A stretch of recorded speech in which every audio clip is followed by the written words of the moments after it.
अनेकांच्या पोटातील ओठावर येणाऱ्या गुपितांची बिनधास्त मांडणी करणारं बातमीपत्र। कोल्हापुरातील शाहूपुरीमध्ये पोलीस पेशाला काळीमा फासणारी घटना घडली। रुग्णालयात जबाब घेण्यास गेलेल्या पोलीस कर्मचाऱ्यानं एका अल्पवयीन मुलीसोबत गैरवर्तन केलं। मुलीचे असभ्य वर्तन केल्याप्रकरणी पोलीस कर्मचाऱ्यावर पोक्सो अंतर्गत गुन्हा दाखल करण्यात आला। या घटनेनंतर परिसरातील नागरिकांनी रोष व्यक्त केला। शाहूपुरीतील एका तरुणीनं हातापायाला कापून घेतलं होतं, त्यानंतर तिला तातडीनं खासगी रुग्णालयात उपचारासाठी दाखल करण्यात आलं। तरुणीवर अतिदक्षता विभागात उपचार सुरू असल्याची माहिती आहे। तरुणीचा जबाब नोंदवण्यासाठी अतिदक्षता विभागात पोलीस चेतन घाडगे पोहोचला।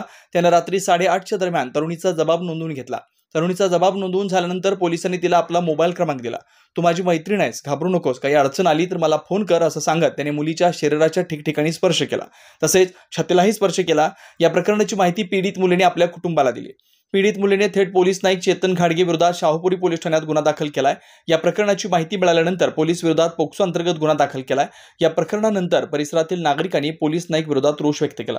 बेधडक निर्भीड बिनधास्त मांडणी करणारा खबऱ्या लाईव्ह।